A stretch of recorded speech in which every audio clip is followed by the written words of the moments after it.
Welcome to Checkboard State. I had to check myself to make sure I said the right name, Rob. You fuck with me. Yeah. Tonight we're gonna talk about Vampire Rivals. We are talking about Vampire Rivals.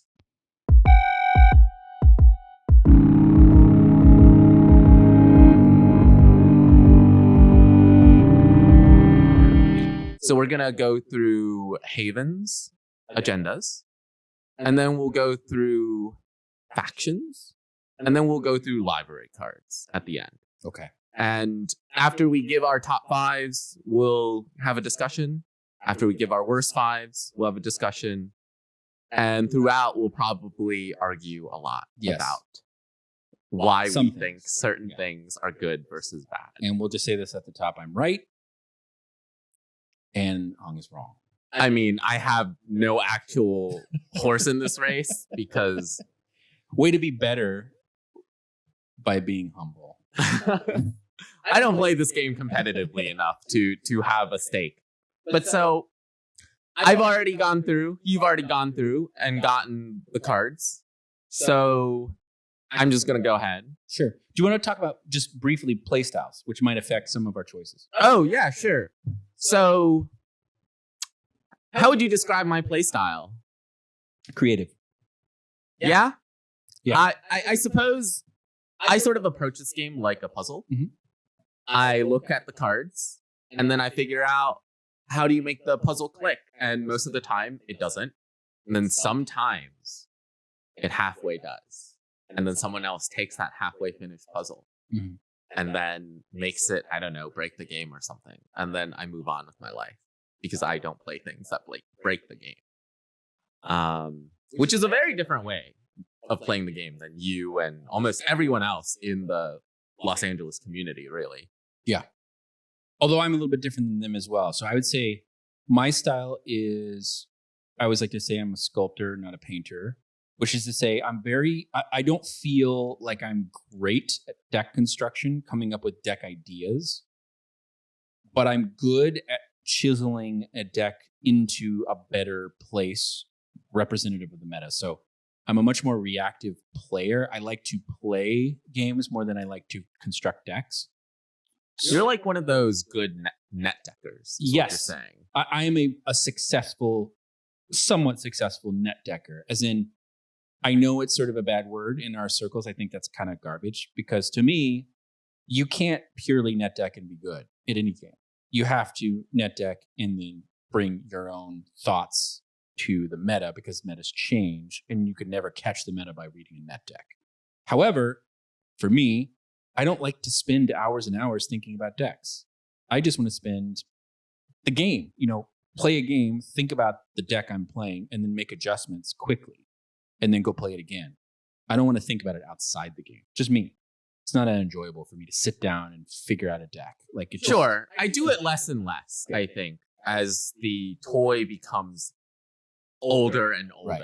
I just want somebody else to have gotten about 60% of the questions answered, and then I'll come in and answer the remaining 40. Yeah, sure. Right? Sure. So to me, that's good.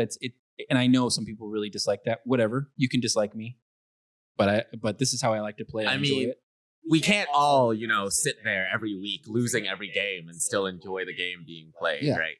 And I like to win. I'm competitive. I think that's one of those things I like. I like the feeling of winning, and I don't like the feeling of losing. Some people, honestly, really don't have that. I don't know what that's like. I don't know. I kind of just like to sit down and play the game. I'm not like, I wish I could be like that, but there's a part of me that's just always looking to win the game at hand. I'm trying to learn from people like Hong, but I'm still figuring it out. I mean, but you have a Prince title, so I do. I don't think you need to prove yourself any further here, Rob. But you're not thinking like a competitive person. I never don't feel like I need to prove myself. Oh, sure. Yeah. So anyways, I'm deeply not a competitive person, and Rob is a deeply competitive person. So I think some of our choices will be very much affected by how the cards mesh into the way we play the game. Right. We've ostensibly chosen the cards based on whether they are good at helping someone win, rather than whether they are good for the health of the game. Although We'll see. Sometimes It creeps in. they are the same. Yeah. In my opinion. But so I'm going to go. We're going to begin with havens. So my top 5 havens are University Library, the Pit, Dragon's Roost, Hermitage, and Prague National Bank. Yes. These are good. Yes, I think they are very good. Yeah. I mean, we're all well aware of the dominance, I think, of University Library, the Pit, and Dragon's Roost in metas. And I just think the Hermitage and Prague National Bank give specific leeways in faction deck construction that really lends an ability for a player to then include things that they might not otherwise be able to optimize the deck they are playing. Yeah. So the two final cards in my top 5 are there because they open the opportunity for the gameplay before the game even begins. And that's why I think they're in the top 5. I think those are good. Let me throw out my what are your top 5? So my top 5, there's some similarities. I believe you said University Library. I don't know if I even need to really defend that. I mean, so ubiquitous that you didn't even have a second one in your spare copies for me to use. Yeah, I think in general, when I'm building a deck, one of the questions I ask is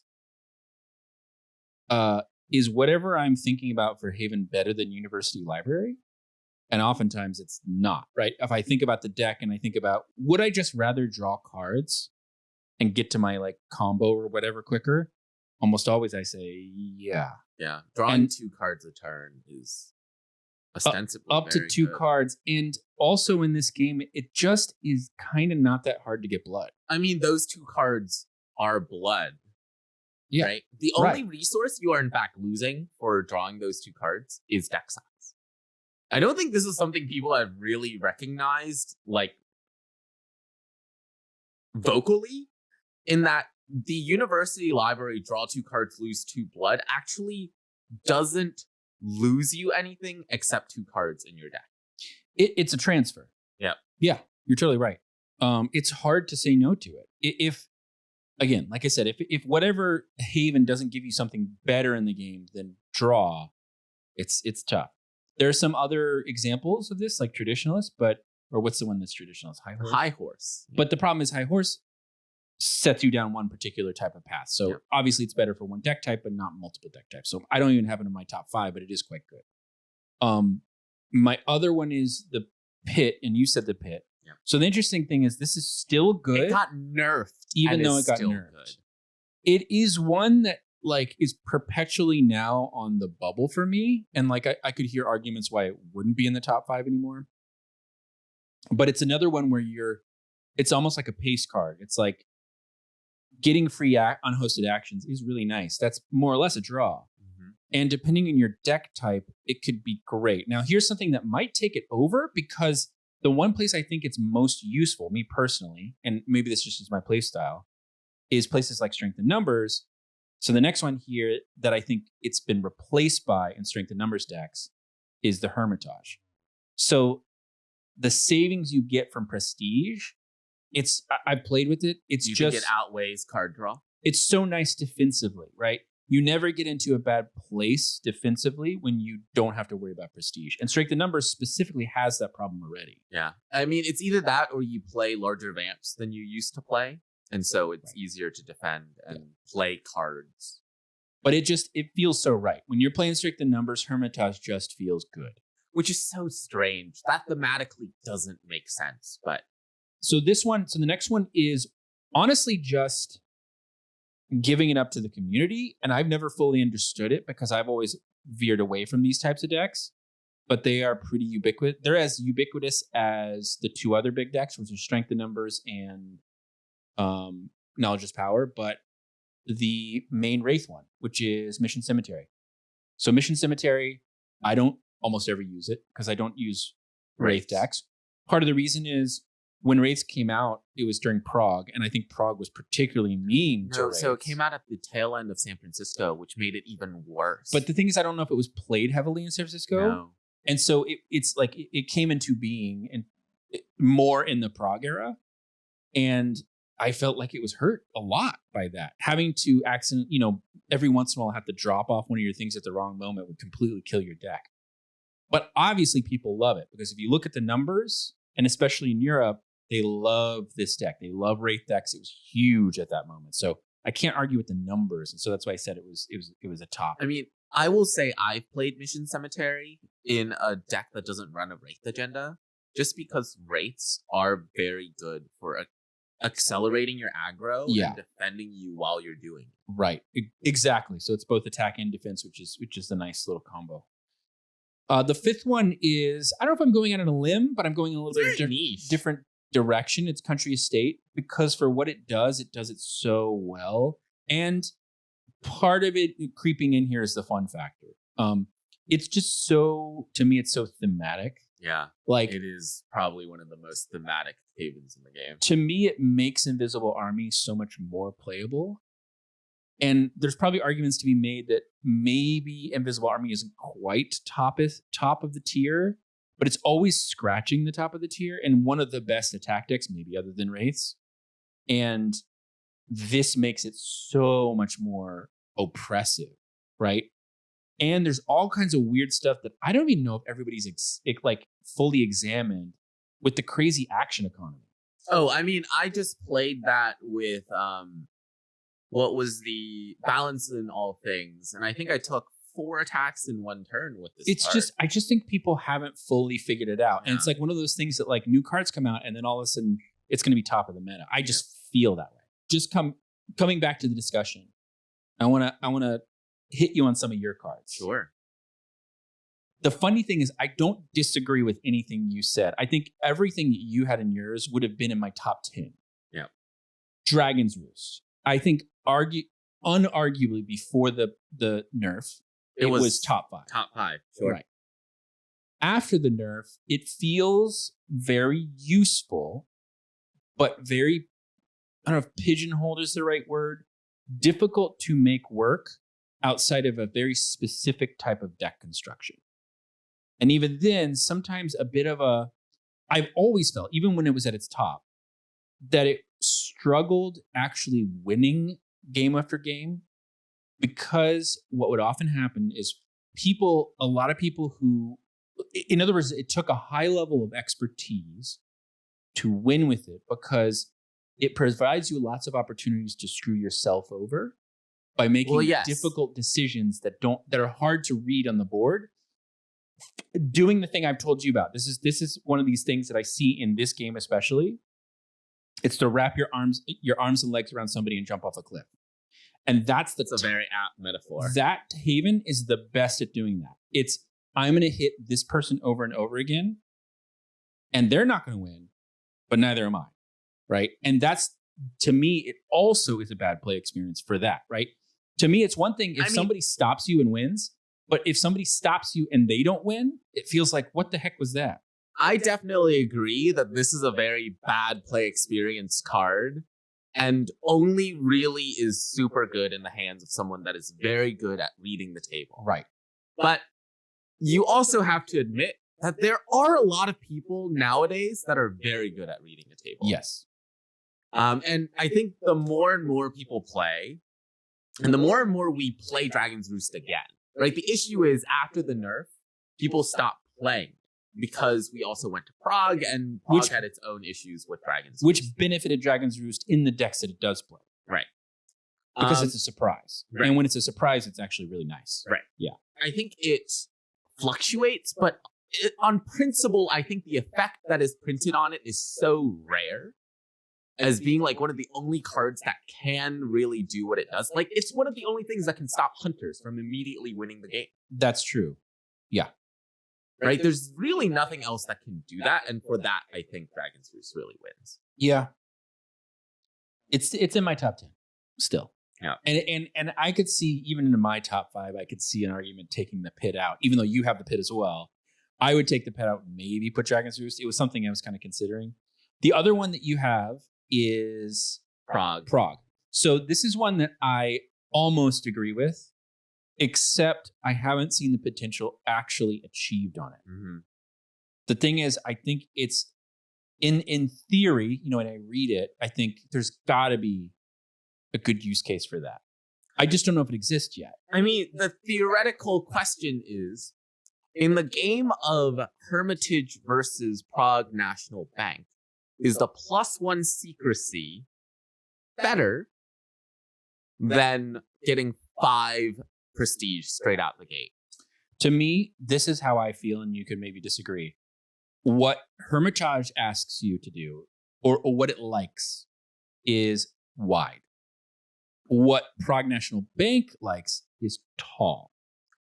So The reason I say that is if there was a deck type, and there used to be, I would say like the time where this was best was kind of in this really weird middle zone when just before Prague, at the end of San Francisco, there was sort of this like move towards tall, 2 tall guys, right? 2 6s. 2 6s, 1 7 and a 6, something like that.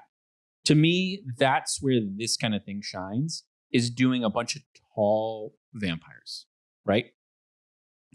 So Because then you don't care as much about things like secrecy. But when you want to go wide, secrecy matters a lot. Because one of the biggest issues with strength in numbers is what good strength in numbers people know is go to 5 characters.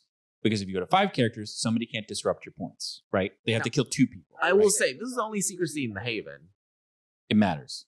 It does matter, Yeah. but only after you've already been hit and punched down one. I don't know because about you're that. always in the street otherwise.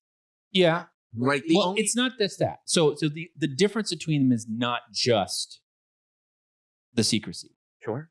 It's also the math, right? If you Mhm. play 5 characters, You would equal, well, depends on which 5 characters. If you have a Salubri in there. Sure. So if you have 1 Salubri and you have 4 other vampires, you would equal Prague National Bank. Because you don't get 1 for your leader. Right. And then you get 1 for the 4 other vamps, and then +1 Salubri. So you go up to 25. So that is the only way for you to get the same amount of prestige gain from the Hermitage as from Prague National Bank. And so then you have to ask the question, right? You're going super wide, you play 1 Salubri, you have 4 other vamps. Is it worth maybe not getting that, and therefore not getting that 5th prestige, to have that +1 secrecy in the Haven? And the answer is probably yes, for those moments when you get punched and one of your vampires end up having to be in the Haven and possibly always getting punched for points by, your downstream or upstream. But I don't necessarily know. I don't like doing math. I know. I'm sorry. I just know when I play the Prague National Bank, it doesn't feel as good as Hermitage. So the reason it feels good is because you're getting money, Yeah. right? But think about this. This gets hit by corruption right now in Rio. This gets hit by corruption. This does not. Yeah, I hear what you're saying. There was some reason when I did the math, it didn't sound as good as what you said. What was it? So if you play a Salubri, it's the same. Yep. Hmm. And if you get hit by a corruption, you're fucked for a turn. Right.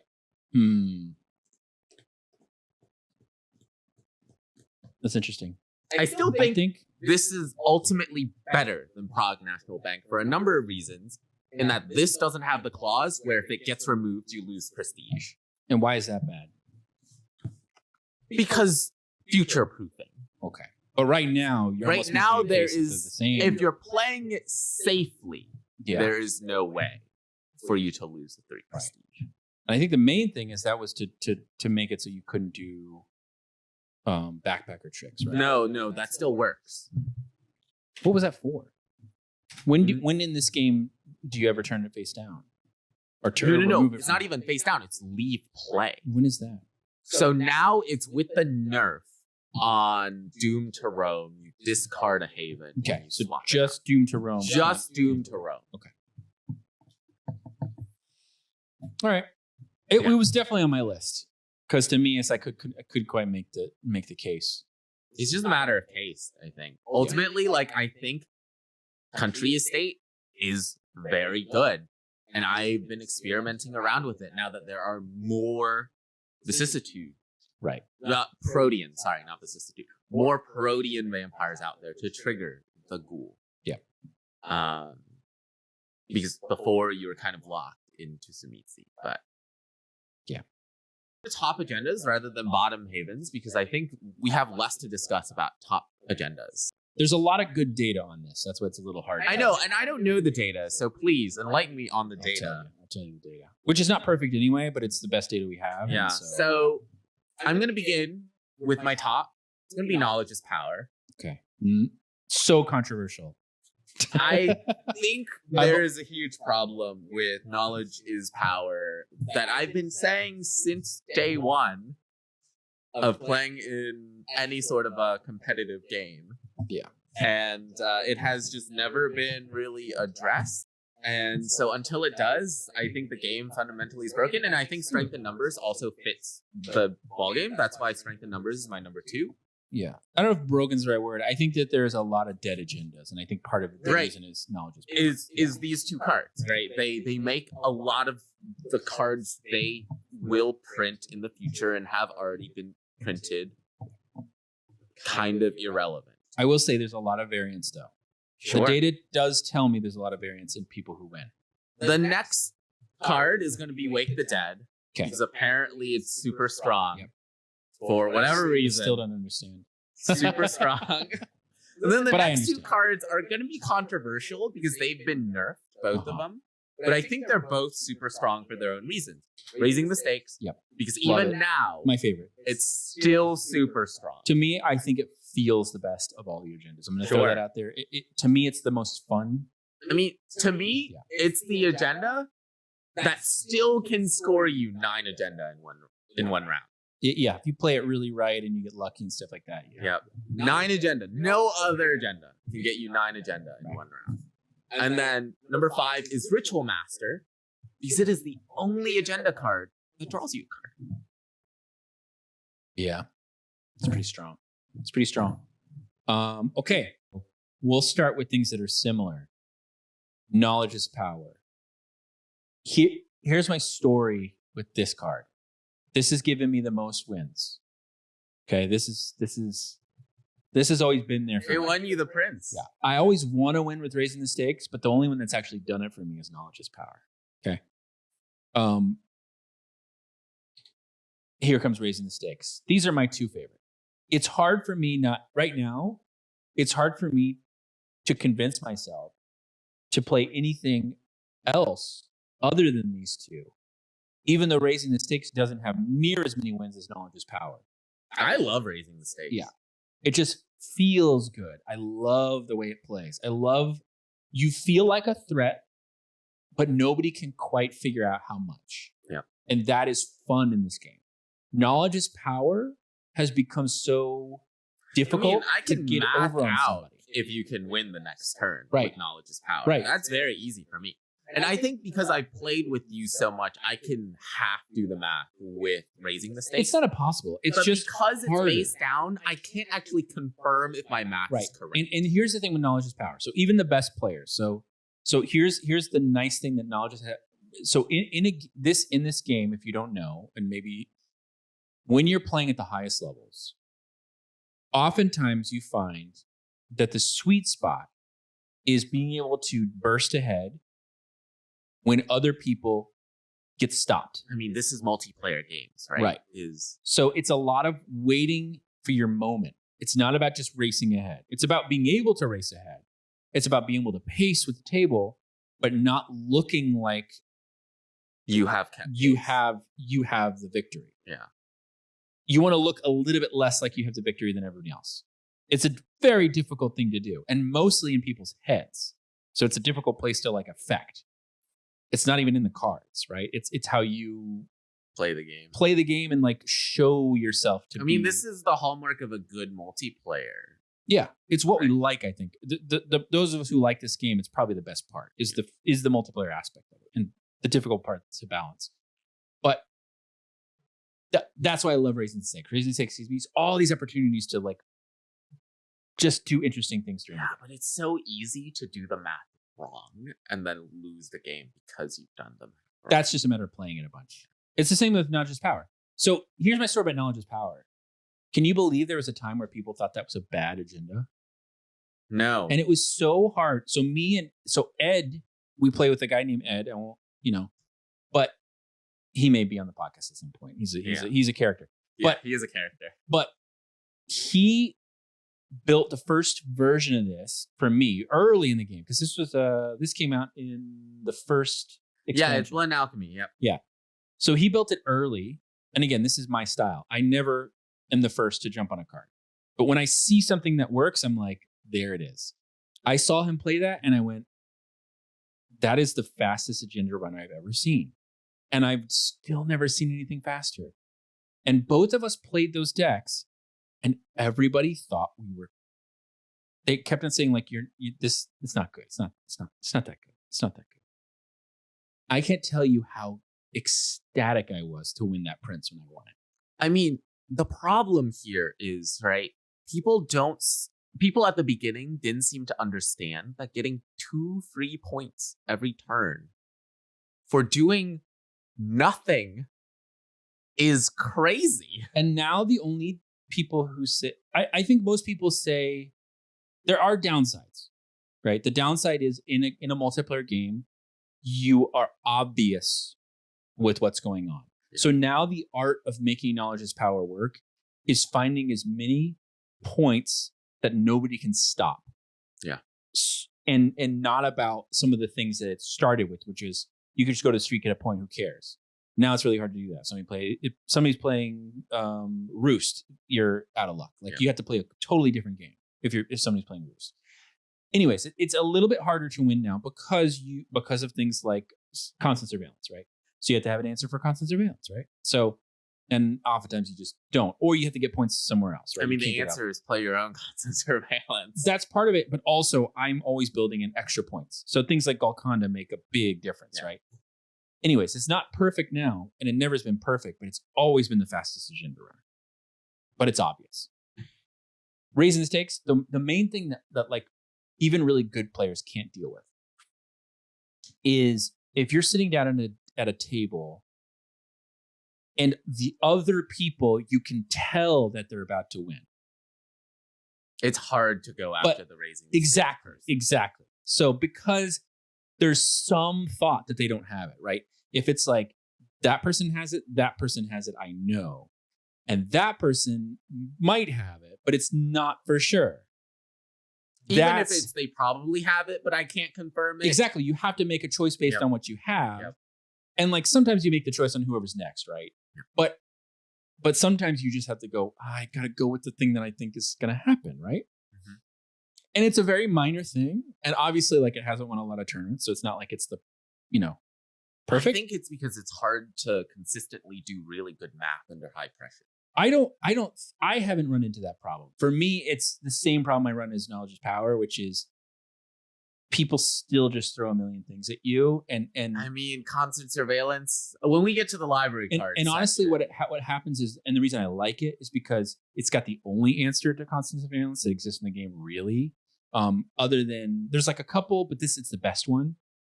The thing is, if you have to get it early.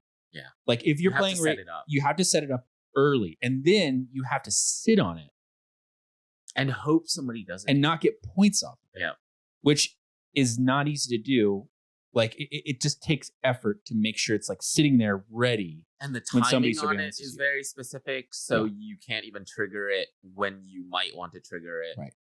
And other people can run ahead of you. Yep. Right. Strength in numbers can run ahead of you. Raise Knowledge is Power can run ahead of you. So there's ways in which, and the nerf definitely made it not so dominant, right? Yep. You have to time everything on that. Timing can be bad.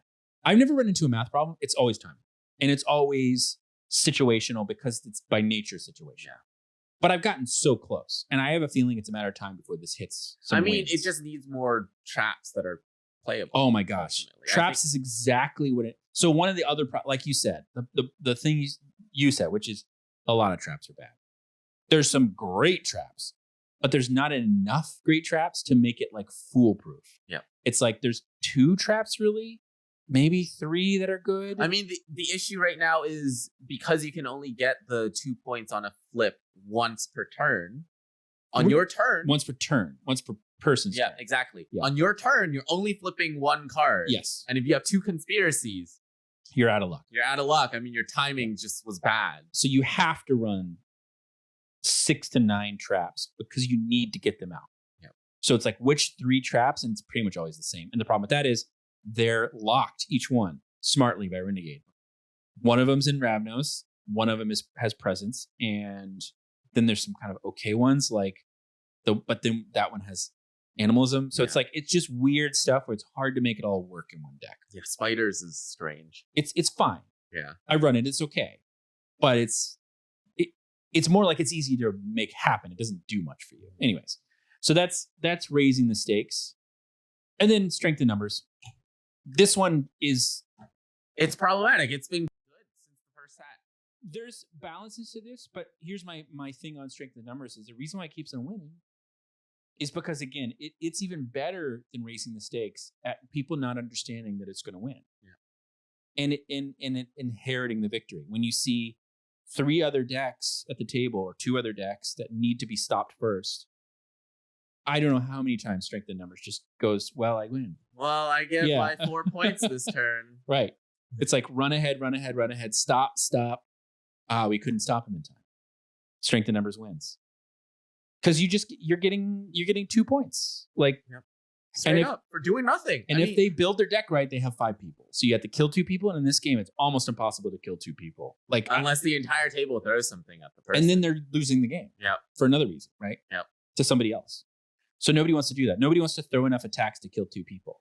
And of course, if you're a good strength in numbers deck, you're trying to make it almost impossible to kill 2 people. Right? Yeah, and Like- now that things like Kevlar Yeah. and layers of protection exist, it's super hard. And the other thing about strength in numbers is it's versatile in terms of what decks you can make, right? So I've made at least 4 or 5 totally different decks in strength in numbers that are all viable. Yep. Like I made a Sharka deck that won a tournament. People are making change of scenery decks that not change of scenery, but Havens. backpacker. Yeah. So there's weird things you can do with it. It basically you can put any go wide strategy in there and it could work. So it's very versatile. So it's a lot of fun too. Wake the Dead, again, I don't fully understand it. I like exhaust agendas. Because why this one specifically? I mean, the 2 points, I suppose. I think it's because people love raids, right? I think the moment aggro comes back, that agenda will become more problematic. Yeah. I don't know if problematic is a word, but I get what you're saying. It Like becomes harder to protect your rates. right. This is the real issue because you need to keep your rates on the table. Yeah. It's weird. I think in our meta we just don't see rates. I think because there was a little bit of I think there's something about rates that demands you attack, and attacking just always feels like a gamble you don't want to take.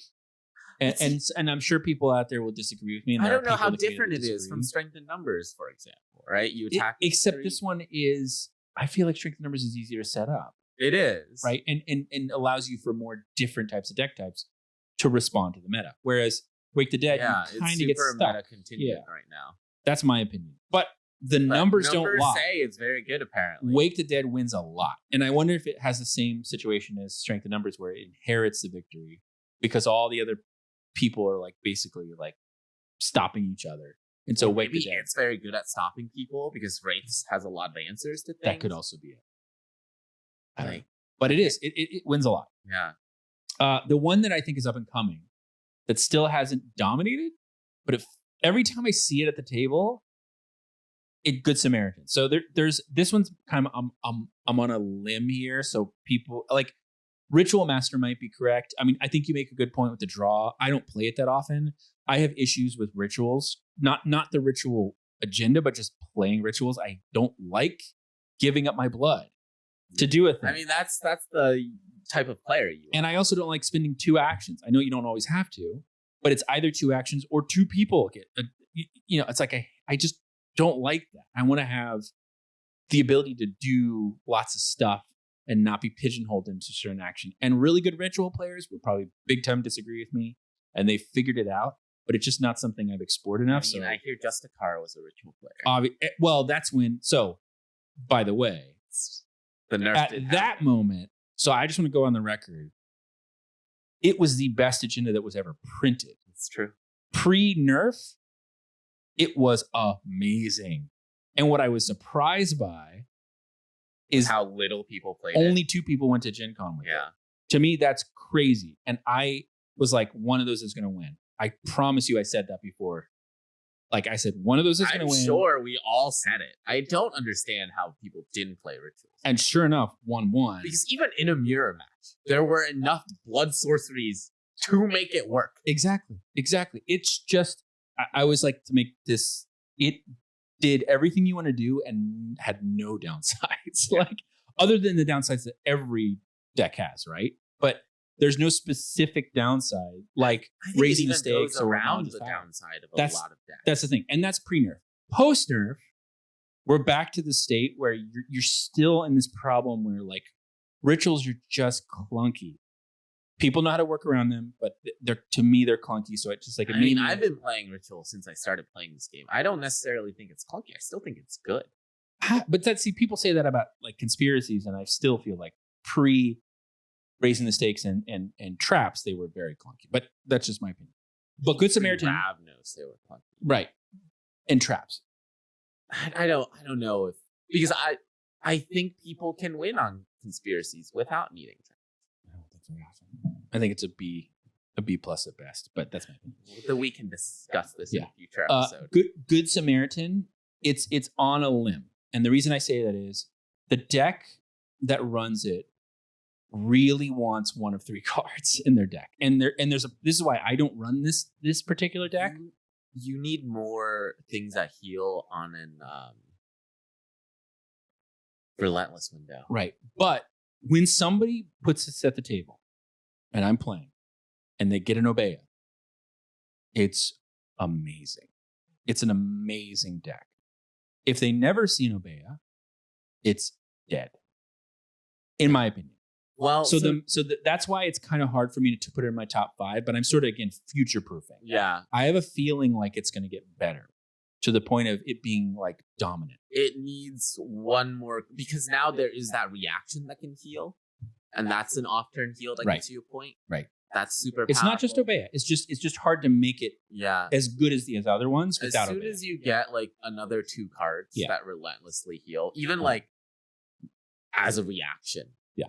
it will be good. And there are 2 or 3 players that just know this stuff so well. They're so good at playing Good Samaritan that, yeah, it's hard to argue with. But I haven't seen it win tournaments yet. It's And I think some some people issue. some people say, well, it's because Ritual Master was dominant and now we'll be in it. But I haven't seen it yet. So we'll see if they're correct. But they could be right. But we'll see. I think now there are more pressing issues than Ritual Master. Yeah. On the aggro front, even. I think actually, well, we'll get into. We should have an episode about problematic cards. We should. but that'll be for future. Yeah. Okay. Moving along to Bottom Havens. bottom. I mean, I think we agree mostly on this one. Bottom Havens, yes. Tent City. Bad. The Outskirts. Social Housing. Dockyard. And Dancing House. I think we agree on Social Housing, the Outskirts, and Tent City for sure. Yes. I just think there are better things to do than spend a card to prevent a damage. Yes. Always. Yeah. And in the case where you need a haven to prevent a damage, it will generally always be aggravated damage. And in that case, Presidio is better. Yes.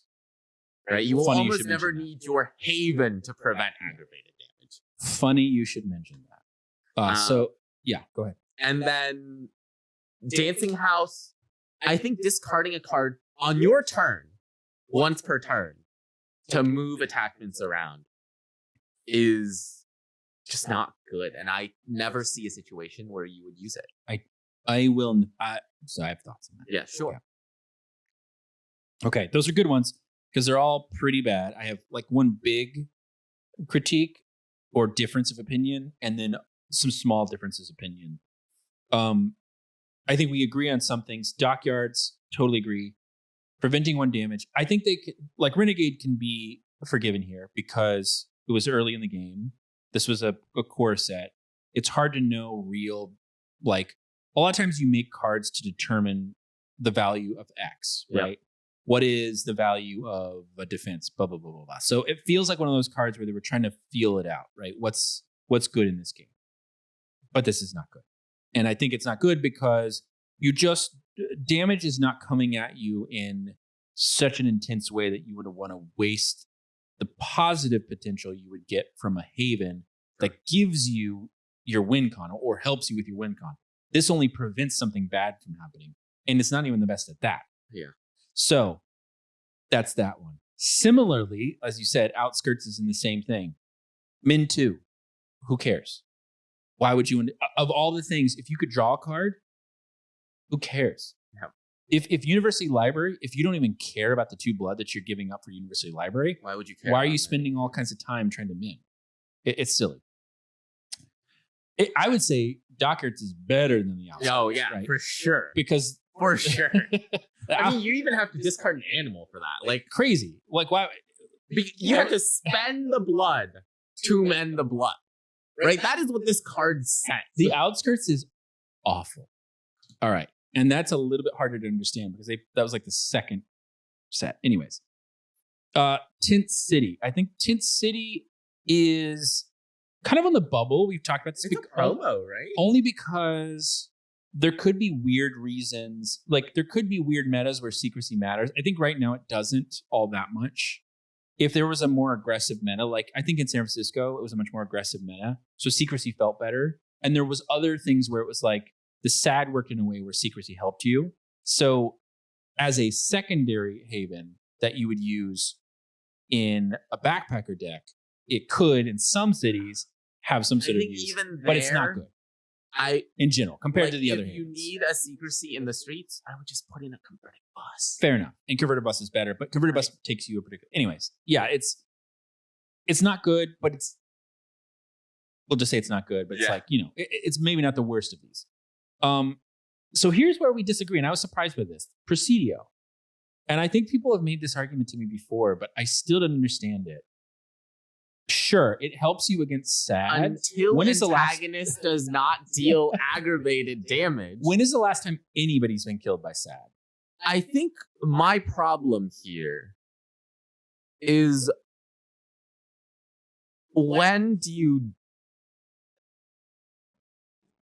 when you can play a card like Kevlar, Right. you can play Presidio. But Kevlar's better than this Haven, and it's a card in your library.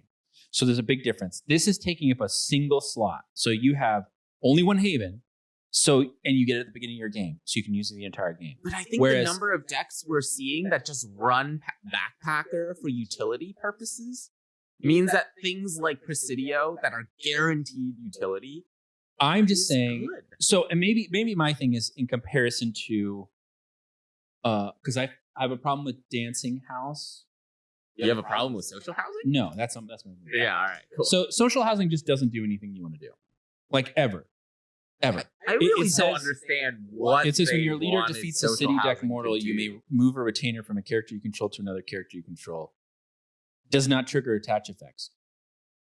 Like, I think social housing has the same issue as Dancing House. I think the difference is there seem to be a pattern of decks trying to make it matter how many attachments you have on a particular character. Sure. So with social housing, it requires a defeat, but that gives you options, right? So if there were a deck, and I've seen people try to make them and they're okay. I've seen some people make some okay decks where they're goofing around with like moving stuff around, especially when it comes to Killing Moon. Killing Moon? What does Killing Moon care about? They care about how many burned guys you have, diablerized people. Oh, so you need to move the... Yeah. So there's utility. All I'm saying is there's some utility here So because only attachments. in Killing Moon. But that's at least a thing you'd want to do. Whereas there is nothing that wants social housing. Nothing. No. Right, one. sure. But it's the difference between this and Presidio. Right. I think more decks want Presidio than Dancing House. chaos. This was their attempt at fixing social housing, and I think Yeah. they still fucked up. Maybe. I think if this had said just once per turn you can do it, I would have been super fine with it. It's the fact that it costs you a card. Yeah, but discards, if you're getting a good effect, discard's not that big of a deal. But yeah, fair enough. I don't think it's a good effect. Agree to disagree. But I think it's definitely, it's not like that far away. I'm not saying like you're totally wrong, but I just have seen people do interesting stuff with Dancing House. So that's all. All right. So then bottom 5 agenda. I think we're going to have some interesting discussions. Which surprised me because I feel like I have a really solid reasoning by why I dislike this one. All right. But we'll go there. So let's go to Full of Surprises. Yeah. Until they make a trap that can get you a point. Yeah. It will always be the worst. Yeah. We talked about this a little bit before and you convinced me. And I knocked one of mine out for this because Like- it is bad. Like, I think until they make a trap that can get you a point, it just is the worst agenda. And even then, I still it don't. would not be consistent enough for me to want to And play you're it. always comparing it to Raising the Stakes. And it's Yeah. like, you're just like, why would I want to? Like, I'll just make a Raising the Stakes deck. Yeah. Like, You it know, gets like- you prestige. Oh, wow. Or even the Conspiracy deck. I guess that wouldn't be traps, but Yeah. Exactly. Or the face stamp, the snake one. Like, there's so many Yeah, now. Snake Den. Like, Right? and even those are not great, but they're better than this. So Drain them slowly. It has Terrible. the same problem. terrible. There is no way for you to turn one action into 2 points. It feels, and I don't know if I don't know anything privilege wise.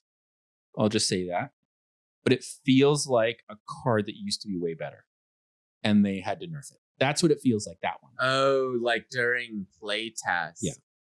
and it was like last minute, and so it got nerfed into Like whenever you make an attack, you get that.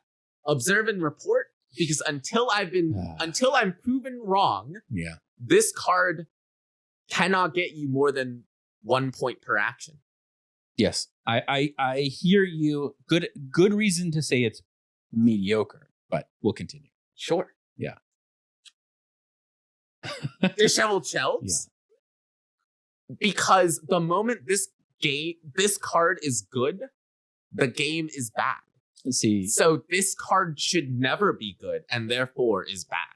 I hear what you're saying. And this, I think, is very contentious. Death is only the beginning. Very I totally contentious. understand people win with this. All the time. But I also think at a top table at a tournament, nobody should win with this. Yes, but they could. And this is the bottom 5. Sure. And I think at a top 5 tournament table, even the worst agendas, right? Assuming Yeah. everyone at the table, the other 3 who are running good agendas, are stopping each other, Right. you could still win with an agenda that's giving you 1 extra point a turn. I disagree. But this, That's actually not true. you could potentially be 2 attacks away from just dying. This is the problem with Death is Only the Beginning at a top table. People out there who play Death is Only the Beginning need to come out of the woodwork They can And- totally and attack sh- me. and show you I am open to attacks Yeah. on this. that you can manage it. It's not, again, I think it's not great.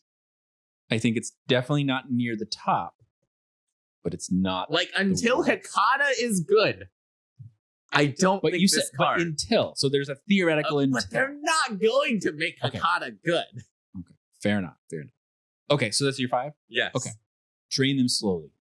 Absolutely awful. Garbage. And actually, every player that I play with, when they start, they immediately recognize it as a bad card. Yeah. Like, it's just hard. I remember reading it and going, wait, so Yeah. You try to do the math. how and you're does like, it win me the game? It just doesn't. It just almost can't. It's like something happened. Anyways, we know it's bad. Everybody knows it's bad. It's bad. Army of One. It's and here's my reasoning for all 5 of mine. The best that the agenda can provide you is 1 point a turn. The max That's the only reason I don't have observe and report in there, because it can max out at least 2, whereas everything I have maxes out at 1. So Maxes. this is the And it's problem not- with the philosophy of how we're approaching what makes an agenda good. Fair enough. Because But- I totally agree. This can get you 2 agenda Right. in one turn. But by getting those 2 agenda, you're not getting actions with those points. Points with those actions. Fair enough. But these are worse. You make good arguments, but these are worse. So Army of 1. And I'll read it. At the start of your turn, if you control only one character, gain 1. Hey, How exactly are you going to get more than 2 at is most? that worse than, say, Prize Fighter? Yes, because Prize Fighter, you can do tricks with. Prize Fighter is hard to make work outside of the Sombra. Yeah. But when it's in the Sombra, you can do tricks with getting stuff off of people. So you're putting more agenda onto people that somehow you could get off, right? Sure. This doesn't do that. This just maxes out at 1. Anyways, I'll continue. You can break this down. Sure. Full of surprises. You convinced me on that one. Only one. The other one I had in the slot doesn't. No. isn't It's not only 1. It's 0. It just turns your actions Right. into points. Worse it than turns 1. your traps into At the most equivalent. 1 a turn, and probably not every turn, right? Yeah. Like you said. And then most impressive at the start of every turn. If you're this one's just, even if it gave you more than 1, It would it's just so be hard to set up. And it's like, just a harder strength in numbers, I think. yeah, when do you, like, way harder, because there's no way to get 2. Yeah. Like at least strength in numbers, you can get 2 eventually. Like, and then the other one, this one's hard for me to understand that they printed this, because these were all printed this was the last set. Birds of a Different Feather. At the start of your turn, if there are 6+ different disciplines or edges in your coterie, gain 1. I think ultimately the question is, are agendas that passively give you 1 agenda a turn bad or mediocre? I think they are bad. Because they're super good in 1v1, right? And I wouldn't say super good. They're playable in 1v1. sure. And that's but- only but because so you should attack so often that it doesn't matter. You should still print things for 1v1. I agree. Right. I'm not saying they shouldn't have printed all these. I think they shouldn't have printed Drain Them Oh yeah, I Slowly. mean, drain them slowly is a problem. I think they shouldn't have printed Full of Surprises. especially for the trap agenda. I let's think be in honest. 1v1, Army of 1 and Most Impressive have some interesting things. I'm not so convinced that they're great. And I also think in 1v1, Observe and Report is great.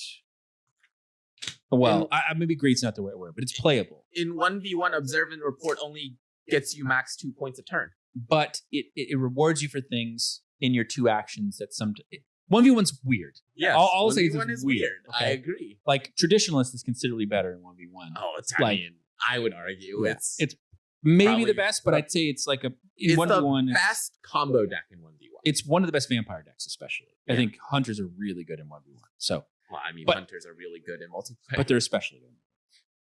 But this is like one of the worst Hunters, and it doesn't really compete. it's not a hunter. It is. It's HV. Oh, Yeah. is it? Birds Oh, of Feather. it's terrible. It's easier to make work in Hunters because disciplines are like it's like so many disciplines. yeah. But it's just one. It's just one. So the max you can get is 3. Yeah, why would maybe. you play this over like even the relic agenda? Right. Because you get 1 relic and you got it. Right. It's to me, it's just not there. I mean,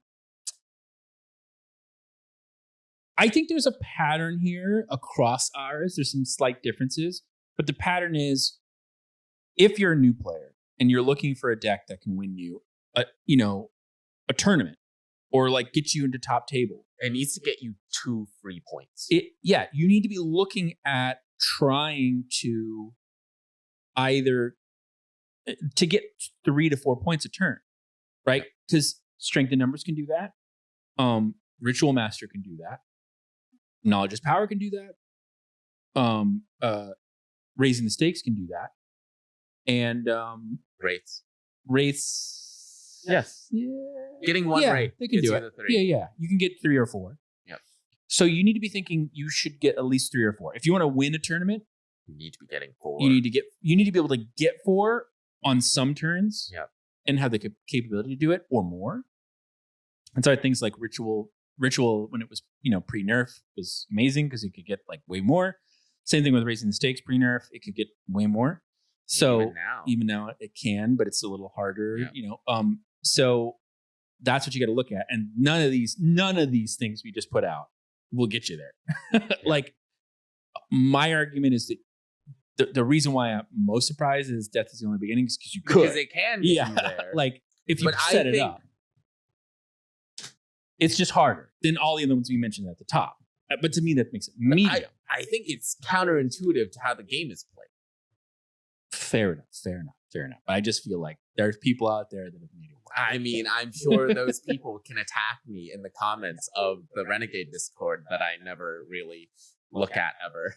Fair and or even unofficial. Great discussions. I think we're pretty much in agreement on thematics. Some small differences. And like why things are good versus bad. Yeah, to some degree. But I think we kind of agree on some of the sort of the broader things. I would say, strangely enough, our biggest area of disagreement was bottom agendas. But I think, not totally wrong. So there you go. Yeah, there you go. And we're back. We took a little break to sort of think about our thoughts about Collected our thoughts. what we said about havens and agendas. That's what we did. We did that. All right. So now we're going to go on to faction cards. And I think we agree on a lot of things for factions. Yeah. And because there are so many cards and they're so various, the worst will be very different. Yeah. But the top 5, I think, will be similar in vein on many levels. Yep. I think we can all agree that the best vampire is Kiara. We can't agree on this. Almost. I would say there's a better one. All right, then we can discuss. Yeah. So my top 5 are Kiara, number 1. Yeah. And then it's sort of a toss-up between Jesus, Haya, Jacob Frost, and Monica. Yeah. Because they're just also easily slottable. They're all great utility. They give you incredible things in game, even if you have one of them. And they either contribute really well to your aims, or they function to such a detriment for your opponents that it makes the game difficult to play, even in a tournament level game. And so that's where I think my top 5 come from. Okay. So we'll start with one I got to borrow because I have this in almost every deck that I can fit it into. And that's our good Jesus.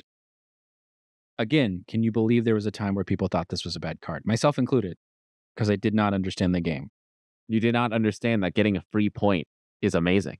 Anywhere you can get it. And the fact that it's a 2, and the fact that SAD exist as they do, or antagonists exist as they do. Yeah, no, Jesus is amazing. Amazing. And this is my top card. This is number 1 for me. Especially since it's a Malkavian and gives you access to things like it's insanity way more defense. accessible than Kiara. So the big problem with Kiara is in a game where you have problems with mirror matches, Kiara has a natural problem that if you're sitting across the table from a Kiara, you are in a bad shape and you got to do a weird bid thing, and that's really hard thing. I mean, but I also think Jesus hits this issue where Jesus can become a dead card in your hand.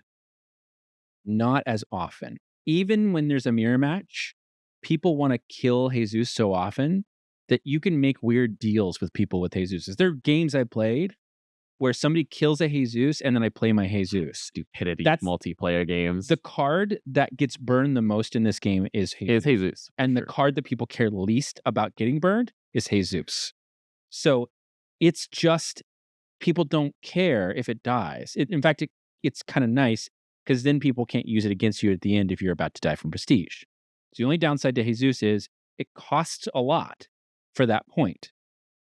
And you need to be careful. But if you can play it right, it's a risk reward that's very nice because it could be something you don't have to act to get. All right, you've convinced me. Best card. And they should nerf it. I don't think so. I think it's actually one of the best balanced cards. You don't think it should cost 2 prestige like Golconda? No, because then it would be unplayable. I don't think so. As it is, it hurts. Still play it. It hurts. You can't use it more than once probably in a tournament. I've definitely seen it done more than once in a tournament. If you are, then your deck is probably not that fast. Right? Your deck should be so fast you only need one of these. That's how I have always played, and it always really works. And people who I see it work with, that's my opinion. Sure. It also keeps you from getting too hurt by the prestige, because the prestige does hurt, especially if it's not getting burned. It hurts. I'm telling you, 2 prestige is a lot. That's why I feel like it's balanced. I think it's one of the most balanced cards in the game, and it's fun, and it's good, and it's my favorite.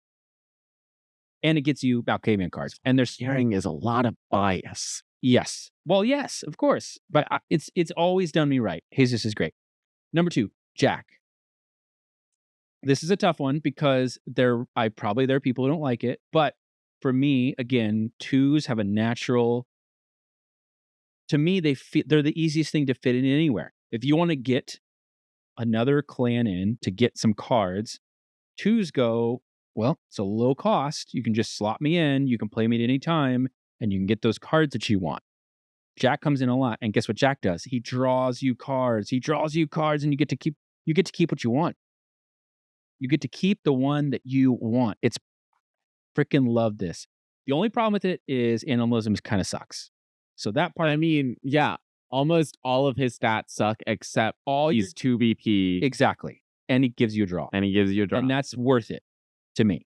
So that's an amazing card. You'll see later when we talk about what makes library cards good is he brings you some cool library cards. But anyway, Bluno, I think the reason I say this is because this is the core of a lot of different decks, because it's card draw. We've already talked about card draw. So I took him out because I think he's not as versatile as the other cards that have been presented as top 5.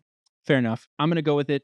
I stand by it because he is good. He's good, and he's in a lot of decks. And so by that virtue. The issue is if they print a card, like if they print a Haven with his effect, it would be the best Haven in the game. Right. I'm trying to think of things that are more versatile than it, and it's things that are already in my top 5. So that's me. Yeah. Kiara. We agree. Kiara's ability is, to me, the best ability printed on any card in the game. The only downside is it's a 7. It's solitary, which can be sort of a good and bad, depending on how you build it. And Vampire Uniqueness just hurt when when you build your whole deck around one person. And I think we all agree that Kiara needs to be next. I think it probably does. Yeah. Hiya. Here we are at another Ravnos. Ravnos, my favorite. Very strong. Good cost. Gets you Ravnos cards. Ability always is good because it itself gives you +1. Yeah. It's always good. I've never understood how they printed that on a 3. I think it's fine. I don't think it busts the game open. I think it can be killed. By making Haya a 4, it would have balanced out 4s. Maybe. I'm sure you're right, but I haven't seen. I don't feel like this is the worst card in the game, or the one that needs the most work. And it gives you presence. Presence is great in certain deck types. Yes, but yeah. Okay, worst. Go.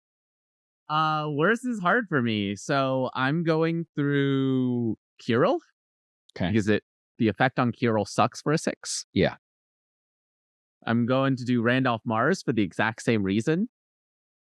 Plus, Randolph fails to help the archetype that he theoretically slots into. Yeah. Mohammedzadeh is a 5 with a bad effect. Ask yourself why you would ever take Mohammedzadeh. Crazy Cat Lady, because as thematic as this card is, I'm not sure I would use alley cats after discarding them. Yeah. And Shveta, because why would you ever take Shveta over other Ravnos? I have a reason, but okay.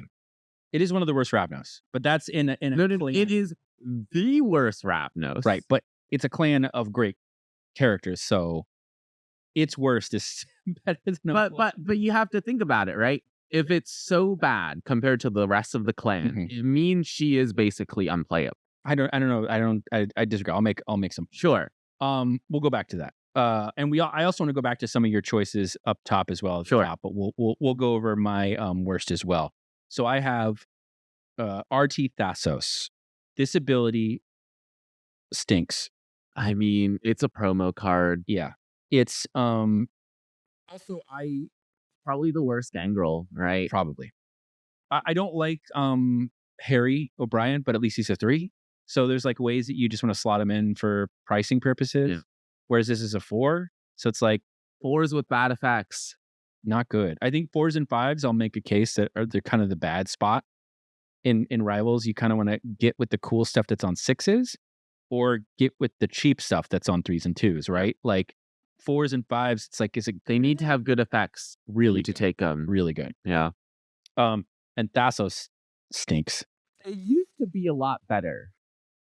Yeah. Nowadays, hand sizes have gotten crazier. It hurts attack decks a little. Who plays attack decks?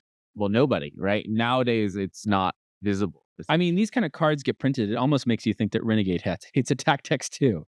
Because it's like, this isn't even good, but it hurts attack decks. Yep. Anyways, stinks. Sheelar Omar. It's a 5. That's a problem already. 1/1/1. It gives you a party ability you will never care about. I guess In certain decks, it might matter. there's stuff that does this better, right? So the 3 that's in Toreador is better. Toreador does do it this better. Yeah, I So why don't would you really wanna do understand why it was in Nosferatu. And it's a 5.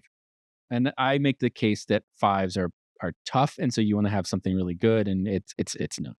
The only thing going for it is it has Obfuscate, but it also has Animalism. And Animalism in Nosferatu is really bad. Really bad. Yeah. Nosferatu has a lot of bad cards, in my opinion, especially in the they just have a lot of bad cards. Even in Even as they got stuff. updated. The Exterminator. This is a really new card. Attacker. So this is even in party. So I guess Sheelar, you can make a weird case like, well, it's party. That's cool. And maybe you could figure something out. Still, I think He's a it's great blocker with that Obfuscate. that's better though. But anyways, yeah, fair enough. Obfuscate's nice. Obfuscate is also the most plentiful thing. So why would you choose her? But anyways, Exterminator doesn't have Obfuscate. Is a Nos, has Potence, which is kind of underrepresented these days, again, because attack decks aren't that great. And Animalism, which is not very good outside of Tamaska. And it says pay 1, burn 1 animal or retainer attached to the target. Stinks. You want to burn an animal or retainer? That only hurts 1 deck type. Not even. Why would you spend a 5 for what amounts to a meta play? That's a lot of investment. And you have to take an action for it. Like, that's crazy. I will never play that card. Never. Okay. Sophia Giovanni.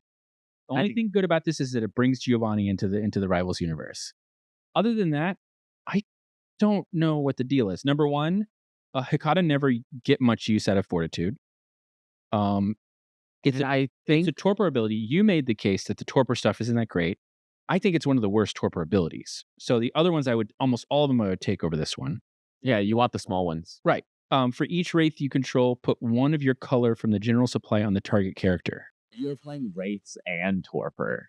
And maybe there's a weird case that you'd want this. I don't know. Maybe I'm missing something about this one, but I don't see a good reason to play One it. wonders if you could play that in a mixed Obtenebration blood sorcery ritual thing. And Doesn't then you exist put yet, but all blood of your color on an opponent's. Maybe I'm wrong. Maybe I just don't know these deck types, but I just don't see a good use case for this where other things would do. It's a 5. I don't like 5s. Yeah. There you go. Randolph Martz. This one was a hard one for me because the data would say that this has 1 win under its belt. However, it was a long time ago, and It's just not good. it's an attack deck style with a 1/1/1, and you're like, why? And even the best title deck could not make it work. Yeah, not really. And there's just it's expensive. It's a 1/1/1. It just doesn't do anything you really want to do at this point. So I think I agree with you. Martz is not good. His effect on a 3 would still be Yeah, that's right. But you would play a 3 because maybe you would want some other aspect. like a Ventru with like a 1 physical or something. But you're not going to play a 6. Yeah. Right. This is also a problem with 5s. Because 5s is a huge investment. If it's not doing something amazing for you, it's terrible. Yeah. Okay. Let's go over. I want to go back over your top. Sure. I'm going to assume it's going to be that one, the Monica, and the Jacob. So here's my issue with these. Jacob, great card. I love him. He is so killable. So killable. And you need Frog. So you need in my opinion, I've never felt good about Jacob unless I'm also running Frog. But then at that point, you're playing full Thin Blood. No. Because what's the point of bringing Frog if you're not going to bring Alchemy? You are. You can run Alchemy with just Frog and Thin Blood. Frog and Jacob without any of the other Thin Bloods. I've done it before. I've done it as Strength of Numbers, and I've done it well. I'm just saying, I just don't know what Jacob... I don't know what Jacob brings to the party if he's not the leader. Because he's a free kill on citizens without card or anything. But you got Haya. I mean, you take both. Maybe, but I would rather have Haya. I'm basically putting Haya in for that position. Monica. Oh, I think Monica's great. I think the -1 deck type, I see it. It's cool. Maybe it has some legs later.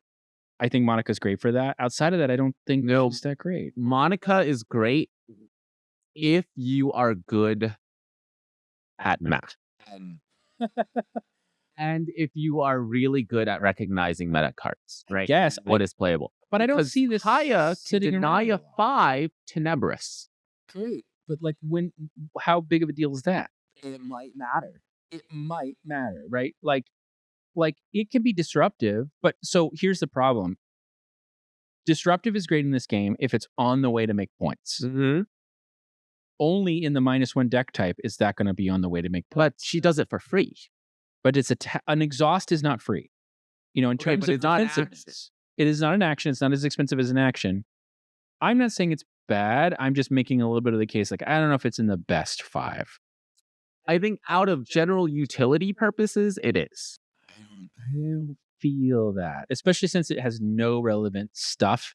There's not that much in Thin Blood you want to grab from, other than Haze. And Haze is weird because you need an alchemy for it. So it's like you have to go into alchemy. That's the thing is Thin Bloods is weird to go into. That's my other problem with Jacob is it doesn't give you any cards really, unless you go with Frog and you start him because then you can put alchemy and it feels good.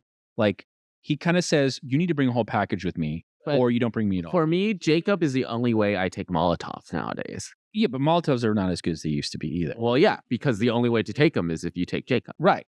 Right. This is the real issue. Right. So to me, that's why it's hard for me to put him in the top 5. Good cards. Maybe not a top 5. My issue with Shweta is because it's not amazing.